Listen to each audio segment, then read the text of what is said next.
അങ്ങനെ നമ്മളിവിടെ kitchen sink മാറാൻ വേണ്ടി വന്നപ്പോഴാണ് മൊത്തം ഓരും കാര്യങ്ങളൊക്കെ പറഞ്ഞത്. അങ്ങനെ നമ്മളടുത്ത് പറഞ്ഞ് അന്നേ നമുക്ക് നമ്മുടെ വാട്ടർ ടാങ്ക് ഒന്ന് ക്ലീൻ ചെയ്ത് തരാമോന്ന്. എങ്കിൽ ശരി നമുക്ക് ക്ലീൻ ആക്കാമെന്ന് പറഞ്ഞാൽ നമ്മൾ കയറി വന്നത്. ഇവിടെ എല്ലാം തെറ്റലാണ്, റിസ്ക്കാണ് ഇതിന് മണ്ടലോട്ട് കയറി വരുന്നത്. നല്ല മഴ സീസണും കൂടെയാണ്. ഇപ്പം ടാങ്കിൻ്റെ ഭാഗത്ത് വന്നപ്പം ടാങ്കിൻ്റെ അകത്ത് ഫുള്ളും താണ്ടി ഇതേപോലെ കടുപടൽ ഇങ്ങനെ പിടിച്ച് കിടക്കുകയും അതെല്ലാം മൊത്തത്തിൽ ഒന്ന് അഴുക്കും കാര്യങ്ങളുമാണ്. അങ്ങനെ ഇതിൻ്റെ ഉൾഭാഗം കണ്ടില്ലേ, മൊത്തം ഓരും കാര്യങ്ങളുമാണ്. സൈഡ് ഫുള്ളും നല്ല ഓരും കാര്യങ്ങളും ഉണ്ട്. അതുപോലെ നല്ല ഡ്രൈ ആയിട്ടിരിക്കുകയാണ്. അങ്ങനെ നമ്മൾ ക്ലീനിങ് സ്റ്റാർട്ട് ചെയ്യാൻ പോവാണ്. നമ്മൾ സ്റ്റാർട്ട് ആക്കിയിട്ടുണ്ട്. നമ്മൾ വെളി സൈഡെല്ലാം ഇതിനോടൊപ്പം തന്നെ ക്ലീൻ ചെയ്ത് വിടുന്നുമുണ്ട്. അതേപോലെ ഇപ്പോൾ അകത്താണ് കഴുകിക്കൊണ്ടിരിക്കുന്നത്.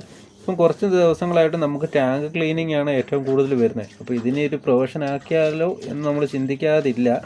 അങ്ങനെ നമ്മൾ ക്ലീനിങ് ഒക്കെ സെറ്റാക്കി കഴിഞ്ഞ് അതാണ്ട് ടാങ്കിൻ്റെ ഔട്ട് സൈഡും അതേപോലെ ആ കാടും പടലും എല്ലാം വെട്ടിക്കളഞ്ഞ് നമ്മളെ ടാങ്കിൻ്റെ ഉള്ളും നമ്മൾ മാക്സിമം നമ്മളെ കൊണ്ട് ചെയ്യാൻ പറ്റുന്നതിൻ്റെ മാക്സിമം നമ്മൾ ക്ലീനാക്കി നമ്മൾ മോട്ടറും ചാലു ചെയ്തിട്ടുണ്ട്. കുറച്ച് വെള്ളം തുറന്ന് കളയാണ് കേട്ടോ. അങ്ങനെ നമ്മൾ റെഡിയാക്കിയാണ് പമ്പ് ഓണാക്കിയിട്ടുണ്ട്. ഇതിൻ്റെ ഉൾഭാഗം കണ്ടില്ലേ, നമ്മളെ കൊണ്ട് പറ്റുന്ന രീതിയിൽ നമ്മൾ ക്ലീനാക്കി നമ്മൾ സെറ്റാക്കി നിർത്തിയിട്ടുണ്ട്.